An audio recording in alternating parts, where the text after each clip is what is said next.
El siguiente segmento es clasificación F, formativo, educativo y cultural. A, apto para todo público.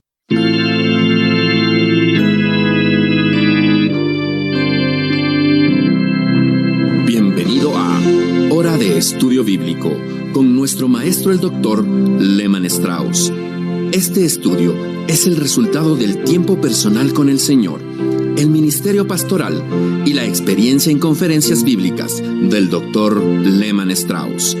Él nos instruye y alienta con la enseñanza de la palabra de Dios. Ahora, el Dr. Strauss. Abra su Biblia, por favor, en la carta de Pablo a los Filipenses, capítulo 3. Mientras lo busca, quiero darle muchas gracias una vez más por sintonizar Hora de Estudio Bíblico. Además, quiero aprovechar la oportunidad para agradecerle por su correspondencia. Mire, sin su apoyo este ministerio no existiría. Así que muchas gracias por todo y gracias por escucharnos. Ahora bien, antes de ingresar en nuestro estudio en Filipenses, como en cada oportunidad, vamos a considerar una nueva palabra del vocabulario bíblico. Nuestra palabra es Jehová. Este es uno de los nombres de Dios que se usa con más frecuencia en el Antiguo Testamento. Algunos no pronuncian este nombre y otros lo pronuncian Yahweh, pero nosotros lo pronunciamos Jehová. Sabe, la naturaleza de Dios es revelada por sus nombres, y todos estos nombres tienen su significado. Jehová es el nombre en el cual Dios revela su autoexistencia y su eternidad. Dios es eterno, Él es Dios autoexistente que no depende de nada ni de nadie. Este nombre aparece en varios de los nombres compuestos de Dios incluso.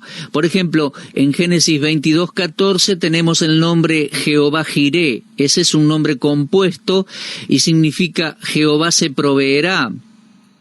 En Éxodo 17:15 encontramos el nombre Jehová Nisi, que significa Jehová es mi estandarte. Y en Jueces 6:24 tenemos a Jehová Shalom, que significa Jehová es nuestra paz. Hace algunos años atrás, Lehman Strauss escribió un libro en inglés titulado La Primera Persona. Todo comenzó con una pregunta que me hizo mi hijo una vez: «Papá, ¿cómo es Dios?». Entonces escribí un libro intentando explicar cómo es Dios. Y la tercera parte de ese libro habla de los nombres de Dios, y uno de los nombres de Dios sobresalientes en la Biblia, y que más tiempo dediqué en ese estudio, es el nombre Jehová, que significa el eterno, autoexistente, el gran yo soy.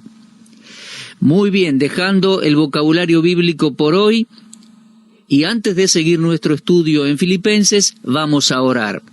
Amado Padre, hacemos una pausa para agradecerte en este día por tu santa palabra, la Biblia.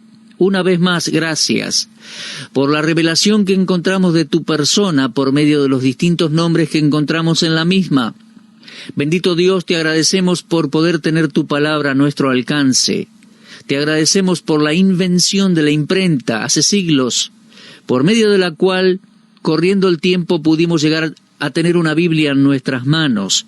Señor, te pedimos que podamos ser más diligentes en el estudio de tu palabra y que tú apliques cada verdad a nuestro corazón para que podamos crecer en la gracia. Padre, te pedimos por una bendición especial sobre nuestros oyentes en este día. Principalmente por los ancianos oramos, por los que están enfermos, por los que se encuentran en hospitales o asilos. Te pedimos por paciencia, fortaleza, por paciencia y por ternura para los que los ayudan. Y te pedimos, Señor, por los matrimonios que están pasando por dificultades. Ayúdales, Dios, a resolver sus problemas en oración y diálogo y que puedan comprenderse. Te pedimos también por las relaciones entre padres e hijos. Dios, fortalece nuestros hogares. Y, Señor, te pedimos para que obres por medio de tu palabra en la vida de cada oyente. Lo hacemos en el nombre del Señor Jesús. Amén. Estamos ya en el capítulo 3 de Filipenses y estuvimos hablando del orgullo del apóstol Pablo en los versículos 4, 5 y 6. Él nos está diciendo que no debemos poner nuestra confianza en la carne. Él tenía de qué enorgullecerse.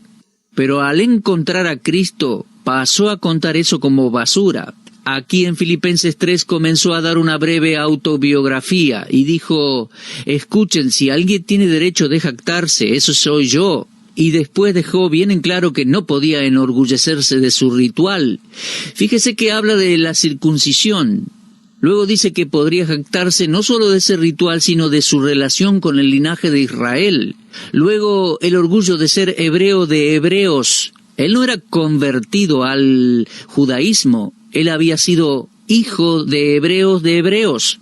Además, él decía: puedo estar orgulloso de mi religión, fui fariseo. Luego dijo que podía jactarse de su reputación. Y después dice en versículo 6, en cuanto a celo, perseguidor de la iglesia.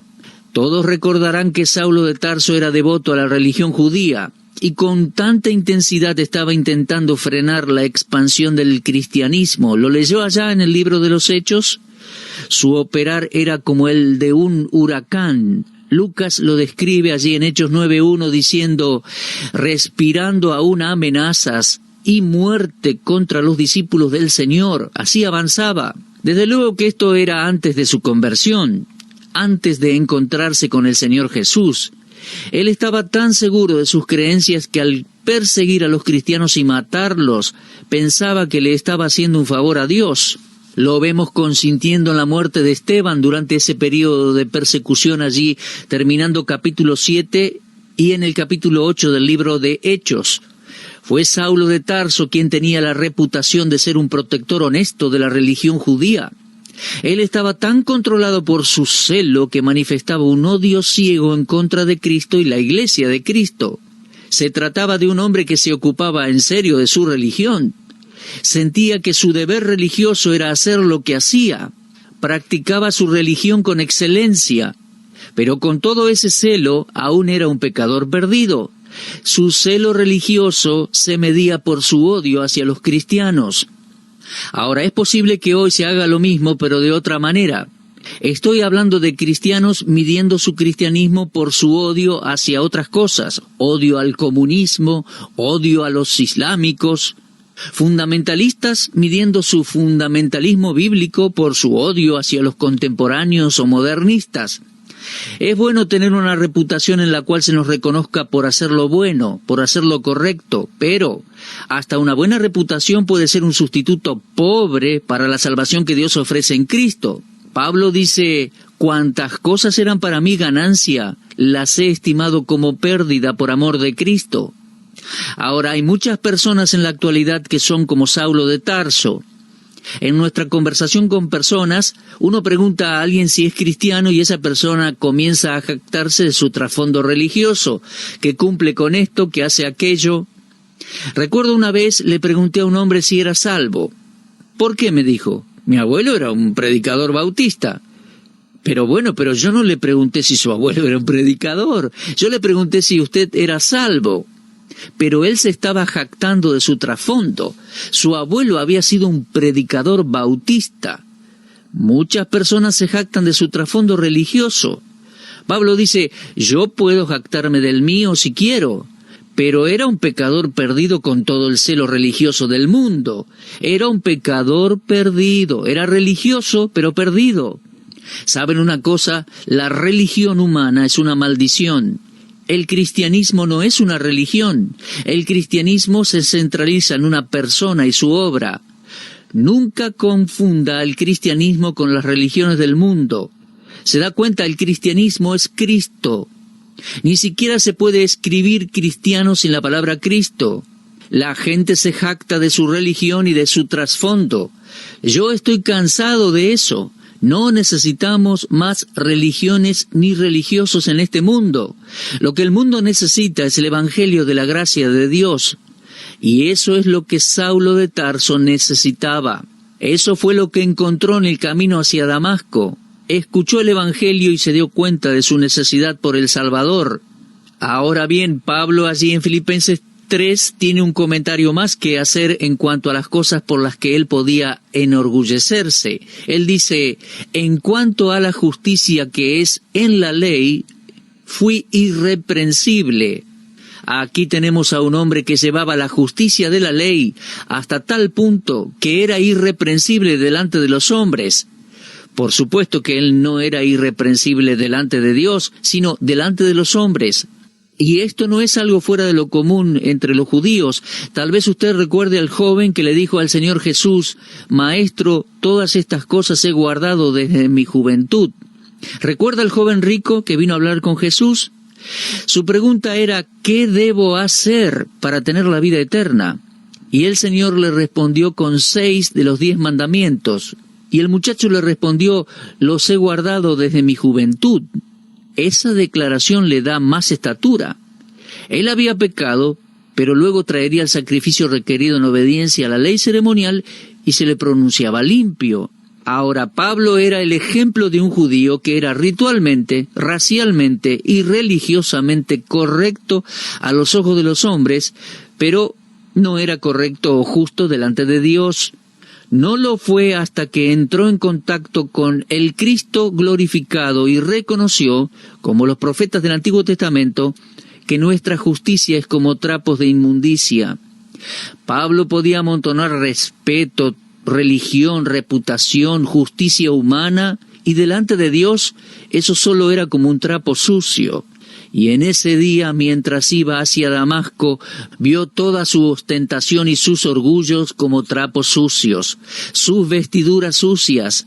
Hasta el momento de su conversión, él estaba estableciendo su propia justicia, pero Cristo cambió todo. Él escribió en 2 Corintios 5:21 que al que no conoció pecado, por nosotros Dios lo hizo pecado, para que nosotros fuésemos hechos justicia de Dios en él. ¿Se da cuenta? Él no se jactaba más de su pedrigue, sino que testificaba en el versículo 7, Filipenses 3:7, pero cuantas cosas eran para mí ganancia, las he estimado como pérdida por amor de Cristo. ¿Sabe? A veces escucho una canción que habla de cuánto dejamos por Cristo. Mire, amigo, yo no dejé nada. Todo lo que tenía antes que Dios me salvara no me hacía ningún bien y no me ayudaba en nada. Tuviese lo que tuviera, me iba al infierno con todo. Yo no di nada para ser cristiano, sino que tomé algo, creí el Evangelio del Señor Jesucristo, recibí a Cristo como mi Salvador, y el Espíritu Santo vino a morar a mi corazón. En vez de perder algo, yo gané. Y Pablo dice en el versículo 7, cuantas cosas eran para mi ganancia, las he estimado como pérdida por amor de Cristo. Y ciertamente aún estimo todas las cosas como pérdida por la excelencia del conocimiento de Cristo Jesús, mi Señor, por amor del cual lo he perdido todo y lo tengo por basura para ganar a Cristo y ser hallado en Él, no teniendo mi propia justicia, que es por la ley, sino la que es por la fe de Cristo, la justicia que es de Dios por la fe. He leído Filipenses 3:7-9. Cuando la vida de una persona pasa por una transformación espiritual absoluta, esa persona va a tener una perspectiva diferente. Desde la hora en que fue regenerado, uno comienza a reevaluar los valores de la vida. Es probable que algunas cosas que se apreciaban pasen a perder el valor. Eso le pasó a Pablo.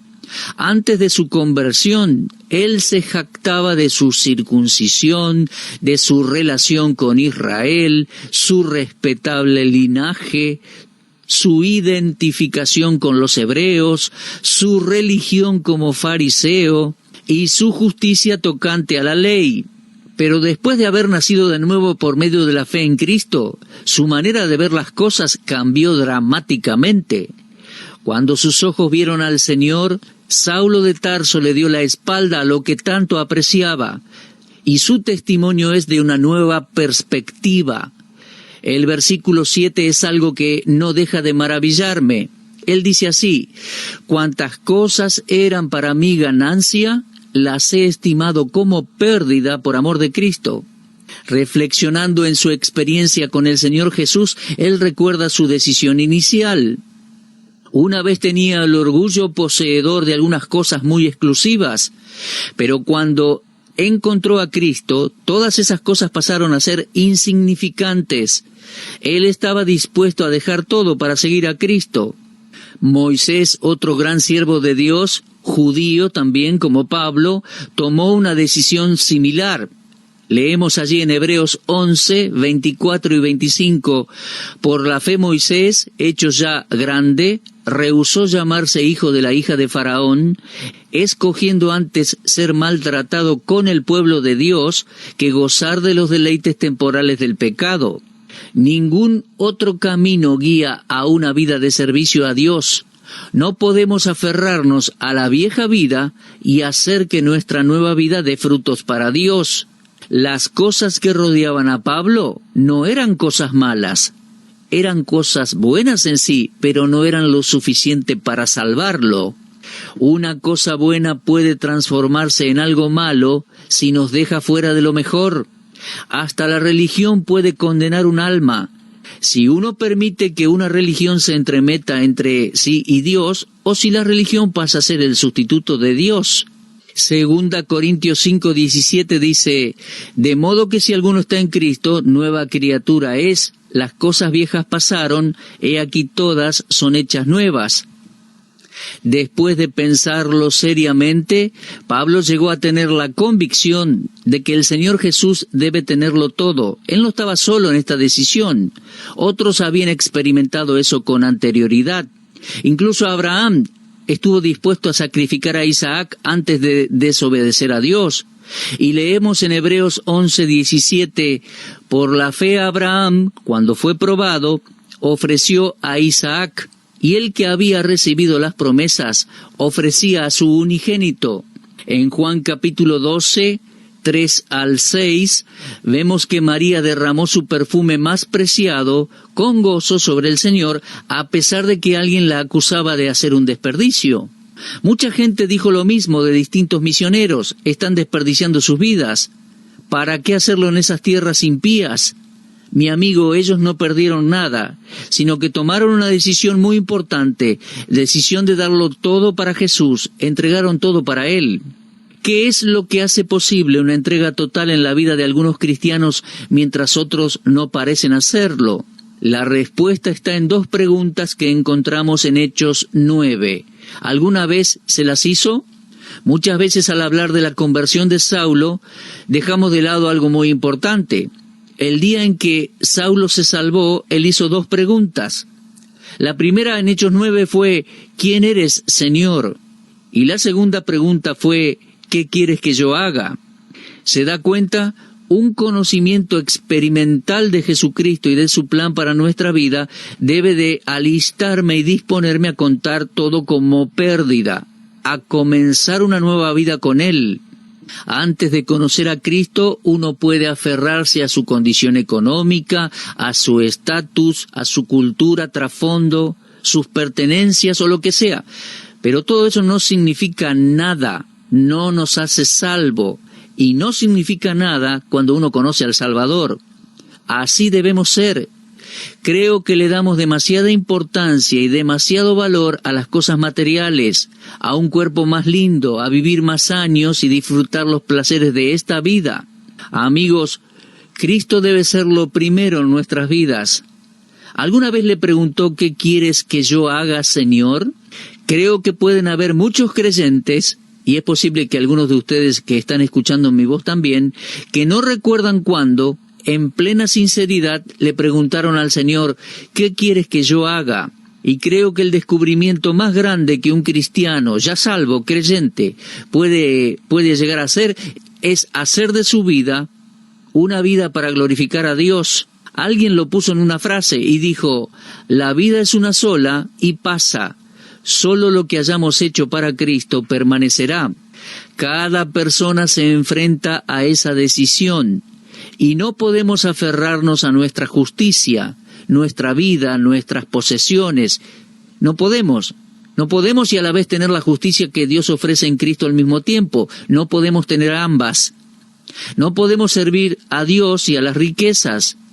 Ninguna persona puede amar a este mundo y amar a Dios a la vez.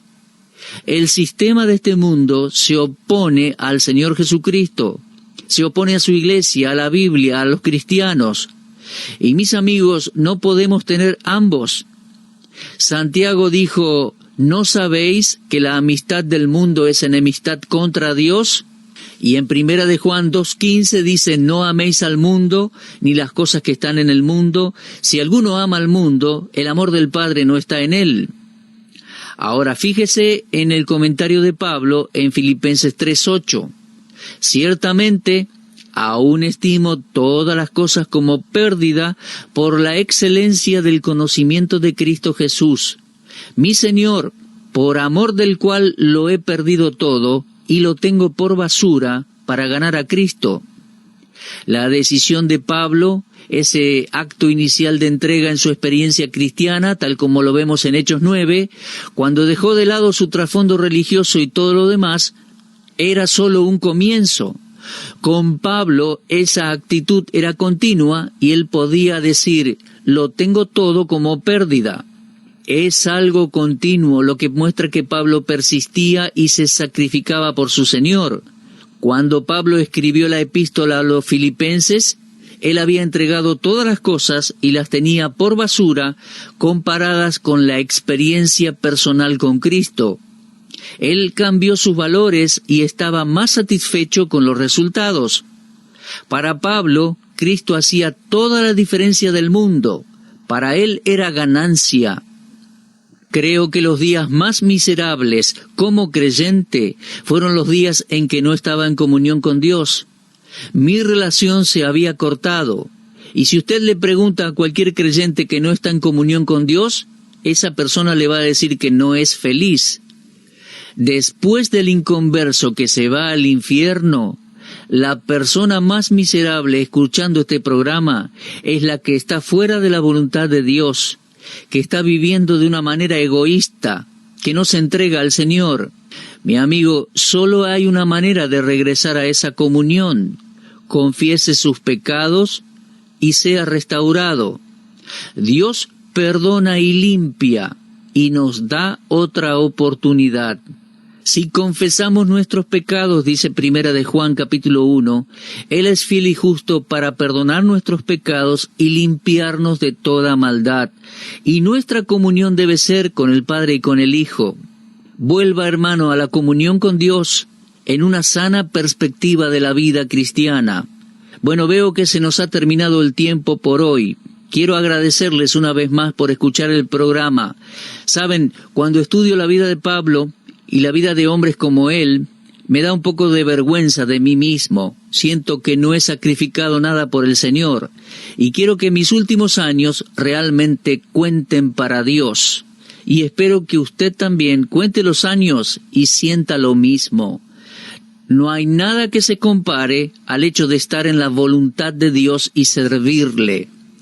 Bueno, en nuestro próximo programa vamos a avanzar por Filipenses 3, versículos 8 y 9, si Dios así quiere. Muchas gracias por acompañarnos y será hasta entonces.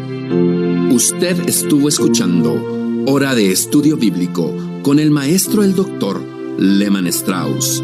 Si desea escuchar una vez más este mensaje, visite nuestra página en la internet www.bdnradio.org. Le dejamos la invitación para que el día de mañana nos acompañe aquí, en este mismo horario y punto del dial. Hora de Estudio Bíblico es una producción de BDN.